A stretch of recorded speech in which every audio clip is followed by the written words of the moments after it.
Sarah Johnson took a deep breath as the morning sun streamed through the kitchen window. At 35, her face showed slight signs of fatigue. In this two-story house in a quiet suburban neighborhood of New York, Sarah started each day in a rush. "Ethan, breakfast time." Sarah called up to the second floor.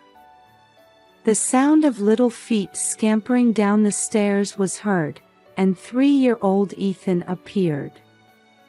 The boy, with his blonde curls and big blue eyes, was the spitting image of Sarah. "Good morning, Mama," Ethan said cheerfully. Sarah picked up her son and kissed him on the cheek. "Good morning, and happy birthday. You're 3 today." In that moment, Sarah felt happy. But her happiness didn't last long. "Sarah, what time is dinner tonight?" Her husband Michael entered the kitchen, adjusting his tie. At 37, he was a career man working at an investment bank. Sarah answered with a slightly tense expression. "Around 7, I think. But Margaret's coming, so we might be a bit late." Michael frowned. "Mom's coming. I didn't hear about this." Sarah sighed. "We talked about it yesterday. It's Ethan's birthday." Michael started to say something but ended up taking a sip of coffee instead. Sarah's relationship with her mother-in-law Margaret had always been a source of stress. In her mid-60s, Margaret was a typical Southern woman with old-fashioned values who didn't approve of Sarah's career ambitions. Sarah worked as an account executive at an advertising agency and struggled to balance work and family life. Margaret viewed Sarah critically as a modern woman who neglects her home. "Mama, is Grandma coming?" Ethan asked. Sarah smiled and answered, "Yes, Grandma's bringing you a present." Ethan was delighted, but anxiety swirled in Sarah's heart. Margaret's visits always brought unpredictable events. After finishing breakfast and sending Ethan off to daycare, Sarah headed to the office. As she drove, she thought about tonight's dinner. Satisfying Margaret while keeping family peace was always a difficult balancing act. Arriving at the office, Sarah immersed herself in work. However, tonight's dinner was always at the back of her mind. At 3 p.m., her cell phone rang. It was the daycare. "Mrs. Johnson, can you come pick up Ethan? It's his birthday today, right?" Sarah hurriedly looked at the clock. She had almost forgotten pickup time, absorbed in her work. "Yes, I'll be right there," she answered, rushing out of the office. After picking up Ethan and finishing some shopping, they returned home just after 5 p.m. As she prepared dinner, Sarah prayed that tonight would go well. At 6:30 p.m., the doorbell rang. Sarah took a deep breath and headed to the front door. Opening it, there stood Margaret. In her mid-60s, she wore a neat two-piece outfit with her permed hair neatly styled. "Good evening, Margaret," Sarah greeted with a smile. "Good evening, Sarah," Margaret answered with a slightly stiff expression. "Sorry I'm late. The traffic was terrible." Sarah ushered her mother-in-law into the house. "Don't worry about it. Dinner will be ready soon." As they entered the living room, Ethan came running. "Grandma." Margaret's expression softened. "Ethan, happy birthday." You're 3 already. She handed over a large package. Here's your present. Ethan's eyes sparkled as he received the package. Seeing her son's joy, Sarah felt some of her tension ease. Can I open it? Ethan asked. Sarah hesitated a bit, but when Margaret said, "Of course," she gave permission. Ethan quickly tore off the wrapping and took out the contents. It was an intricately made wooden train set. Wow! Amazing! Ethan shouted with glee. Sarah was impressed too. What a lovely present, Margaret. Thank you. Margaret looked a bit proud. Old-fashioned toys are the best. None of that electronic gadgetry nowadays. Sarah was about to say something when Michael returned from work, so she held her tongue. I'm home, Michael called from the entrance. Welcome back, dear, Sarah answered. As Michael entered the living room, Margaret stood up and embraced her son. Michael, good to see you home. The whole family gathered in the living room, looking at Ethan's new toy. Sarah returned to the kitchen to finish the last of the cooking. Suddenly, an unusual sound was heard from the living room. Then, Michael's panicked voice rang out. Sarah! Come quick!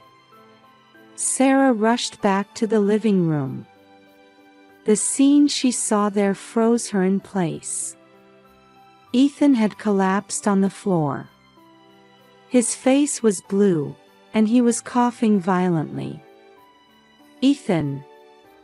Sarah cried out, rushing to her son's side. Michael said in a panic, "What happened? What's going on?"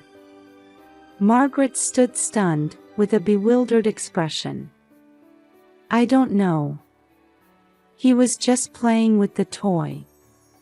Sarah tried to lift Ethan, but her son's body was rigid. An ambulance! Call an ambulance, she shouted. Michael quickly jumped to the phone. Hello, it's an emergency. Our 3-year-old son. Sarah desperately spoke to Ethan. Ethan, hang in there. Mama's here. It's going to be okay. But Ethan's consciousness was fading. His breathing became shallow and irregular. Margaret said in a trembling voice, "Is it my fault? Did I do something?" Sarah had no energy to answer. All her focus was on her son. A few minutes later, the sound of sirens was heard. As the paramedics rushed into the house, they quickly began to assess Ethan's condition. There's a possibility of anaphylactic shock, one paramedic said. We need to transport him to the hospital immediately. Sarah, though dazed, gripped Ethan's hand tightly. I'm coming with you. Michael said, I'll follow in the car, and told Margaret, Mom, come with me. Before getting into the ambulance, Sarah's eyes met Margaret's for a moment. Her mother-in-law's eyes were filled with fear and guilt. As the ambulance drove off, Sarah gazed at Ethan with a prayerful feeling. Why did this happen? Why so suddenly? Her head was full of questions and anxiety. On the way to the hospital, Sarah tried desperately to maintain her composure. However, a violent storm of emotions was swirling inside her. Why had today, which was supposed to be a birthday celebration, turned into such a nightmare? As the ambulance sirens blared, Sarah clutched Ethan's tiny hand. She watched intently as the paramedics administered emergency treatment to her son. "We're almost at the hospital," one of the paramedics said. Sarah could only nod. Upon arrival at the hospital, Ethan was immediately rushed to the emergency room. Sarah tried to follow but was stopped by a nurse. "Please wait here. The doctor will examine him." Sarah walked to the waiting room on shaky legs. There, she encountered an unexpected person. Sarah. Turning around, she saw Dr. David Thompson, her childhood friend, standing there. "David!" Sarah exclaimed, her voice a mix of surprise and relief. "What happened?" David asked with concern. Sarah explained the situation, tears welling up in her eyes. David listened intently with a serious expression and said, "I understand. I'll go check on him right away," before heading to the emergency room. Time seemed to pass excruciatingly slowly for Sarah. Eventually, Michael and Margaret arrived at the hospital. "How is he? How's Ethan?" Michael asked, out of breath. Sarah shook her head. "Still nothing." Just then, David came out of the treatment room. "Sarah, I need to talk to you." The three listened to David with tense expressions. "Ethan is stable now. However, we're not clear on the cause of his symptoms. It's likely an allergic reaction, but we can't identify the specific allergen." "Allergies?" Michael exclaimed in surprise. "I've never heard of Ethan having any allergies." Sarah also looked confused. "I didn't know either." David continued, "We need to run more detailed tests. He'll need to stay in the hospital tonight for observation." Sarah couldn't hide her distress. "Can we see him?" "Ethan?" "Of course," David answered gently. "But please keep it brief." Entering the hospital room, they found Ethan sleeping in a small bed. Seeing him connected to IVs and various machines, Sarah felt her chest tighten. "Mama's here, Ethan," Sarah gently stroked her son's hand. Michael also stood by his son's side, watching him silently. Margaret stood in the corner of the room, wearing an apologetic expression. David entered the room again. "We'll run allergy tests first thing in the morning. Until then, he needs to rest." Sarah nodded. "Thank you, David." As the night wore on, Sarah refused to leave her son's bedside. Michael and Margaret took turns going for breaks. Late at night, David came to check on them again. "Sarah, you should get some rest." Sarah looked up at David with tired eyes. "But Ethan." "It's okay, the nurses are watching him constantly," David said gently. "You need to recover your strength too." Sarah reluctantly agreed and lay down on the sofa provided in the room. However, she found it hard to fall asleep.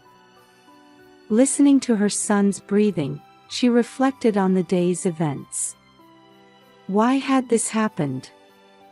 And what would happen from now on? Anxiety and fatigue enveloped her. As the morning sun began to shine through the hospital room window, Sarah woke up. For a moment, She was disoriented by the unfamiliar surroundings, but quickly remembered yesterday's events. Ethan was still sleeping. Sarah gently touched her son's forehead to check his temperature. At that moment, Michael entered the room. His expression was a mix of exhaustion and anger. "Sarah, we need to talk," Michael said in a low voice. They stepped out into the hallway. Michael took a deep breath before speaking. "Why didn't we notice Ethan's allergy?" Sarah looked at her husband in surprise. "I didn't know either. There were no signs before this." "Didn't you check Mom's gift?" Michael's voice was full of accusation. "But it was just a toy," Sarah tried to explain.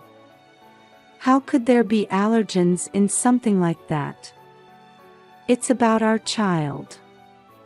"We should have been more careful," Michael said firmly. Sarah was at a loss for words. Indeed, perhaps they should have been more cautious. A feeling of guilt gripped her heart. At that moment, Margaret approached. Her eyes were red and swollen as if she had been crying all night. "It's my responsibility," Margaret said in a trembling voice. "I bought that toy." Sarah looked at her mother-in-law. Margaret's guilt was evident, but at the same time, anger was growing inside Sarah. "But Margaret," Sarah said quietly, "you know Ethan well. Shouldn't you have checked if there was anything dangerous?" Margaret's face contorted. "You're the mother. A child's safety is the mother's responsibility." A heavy silence fell between the three. Each was trying to shift blame while not wanting to admit their own fault. Sarah took a deep breath. "What's important now is Ethan. We can deal with blame later." Michael and Margaret looked dissatisfied but agreed. Returning to the room, they found Ethan awake. "Mama," he called out in a weak voice. Seeing her son, tears welled up in Sarah's eyes. "I'm here, Ethan." Sarah held her son's hand. Michael and Margaret also approached, but kept their distance from each other. The rift that had formed in the family didn't seem easy to mend. As Sarah gazed at her son's face, she felt at a loss for how to overcome this situation. The afternoon after Dr. David gave permission for Ethan to be discharged, as his condition had stabilized, the family left the hospital. A heavy silence filled the car. In the back seat of the car driven by Michael, Sarah held Ethan close. Margaret sat in the front passenger seat, silently staring out the window. "When we get home, let's make sure he gets plenty of rest," Sarah said quietly. Michael just nodded. His expression still showed a mix of anger and anxiety. As they arrived home and Sarah carried Ethan towards the front door, she stopped in her tracks as soon as she opened it. A strange man was standing in the living room. "Hello, Johnson family," the man said, showing his ID. "I'm Detective Brown. I'd like to ask you a few questions." Sarah was too shocked to speak. Michael stepped forward and asked, "What's this about?" Detective Brown carefully chose his words as he began to explain. "We received a report from the hospital. We need to investigate the cause of your child's injury." Sarah felt the blood drain from her face. "You don't mean, you suspect abuse?" the detective continued without changing his expression. We need to confirm the situation, including that possibility. Michael, barely containing his anger, said, "That's ridiculous. We cherish our child." Sarah, though shaken, sat on the sofa still holding Ethan. Margaret stood silently in a corner of the room. Detective Brown began asking questions politely but in detail.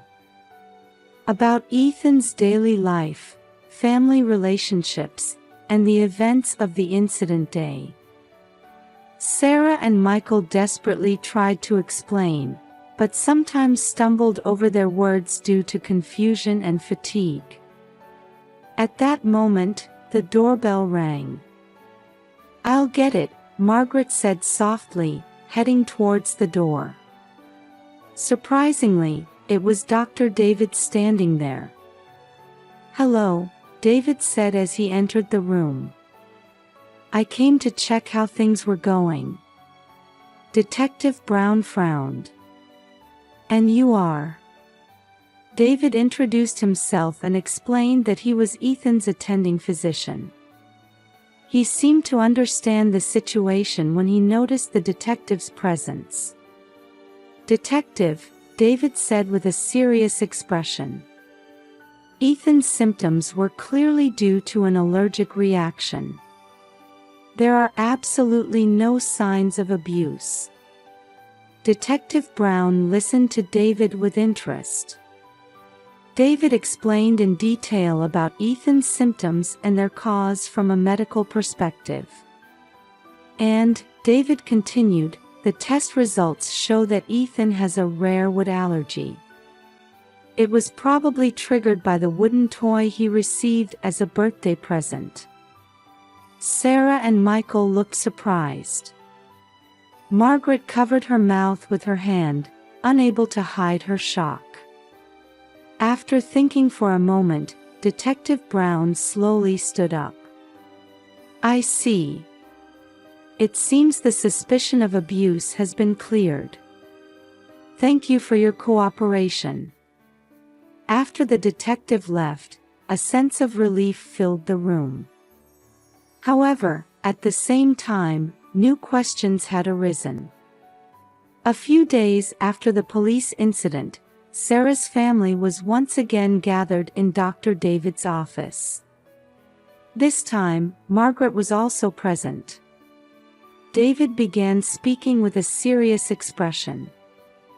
"Actually, there's something that concerns me about Margaret's recent behavior." Sarah and Michael exchanged anxious glances. Margaret sat uneasily in her chair. "There are signs of early-stage dementia," David said quietly. A heavy silence fell over the room. Margaret said tearfully, "Is that so? I've been so forgetful lately." Sarah took her mother-in-law's hand. "Margaret," David continued, "it's likely that forgetting about Ethan's allergy was also due to these symptoms." Michael let out a deep sigh. "So that's why the wooden toy." Margaret apologized through her tears. "I'm sorry. I'm so sorry. I never meant to put Ethan in danger." Sarah embraced her mother-in-law. "We understand. I'm sorry for blaming you." Michael also approached and placed a hand on his mother's shoulder. "I'm sorry we didn't notice, Mom." David, watching the family, said quietly, "It's fortunate that we caught this early. With proper treatment and support, we can slow the progression of symptoms." Sarah said with determination, "We'll support Margaret as a family." Michael nodded. "That's right. Mom, let's get through this together." Margaret repeated words of gratitude while wiping away her tears. That night, the family had dinner together for the first time in a while. As they sat around the table, they discussed their future life. "Margaret, how about living with us?" Sarah suggested. Margaret answered with surprise, "But I'd be a burden." Michael said, "It's okay, Mom. We're family." Ethan chimed in with an energetic voice, "Grandma, let's live together." Tears welled up in Margaret's eyes. "Thank you, everyone." As Sarah looked around at her family, she thought about how this ordeal had made them a stronger, more understanding family. The road ahead wouldn't be easy. But Sarah was certain that with mutual care and understanding, they could overcome any difficulty. On a Saturday morning, 1 month after that tumultuous day, Sarah was making pancakes in the kitchen. From the living room, she could hear Ethan and Margaret laughing. "Grandma, which color should we use next?" Ethan's cheerful voice rang out. "Let's see, how about blue?" Margaret answered gently. Sarah smiled as she transferred pancakes from the griddle to a plate. Since Margaret had moved in, the house had been filled with a warm atmosphere. Michael, while making coffee, came close to Sarah. "Mom seems to be doing well lately." Sarah nodded. "Yes, it's thanks to everyone working together to care for her." To slow the progression of Margaret's dementia, the family had created a schedule, incorporating medication management and cognitive training into their daily routine. Ethan, too, while enjoying time with his grandmother, naturally played a supporting role. "Breakfast is ready," Sarah called out, and Ethan came running. "Yay, pancakes!" Ethan's eyes sparkled. Seeing her son growing healthily without allergy concerns filled Sarah's chest with relief. Gentle smiles adorned the faces of the family gathered around the dining table. Having overcome difficulties and deepened their understanding of each other, their bond was now stronger than ever. As Sarah looked around at her family, she thought to herself, "This is our new normal. There are challenges, but we can overcome them together. Yes, this family would surely be all right." Sarah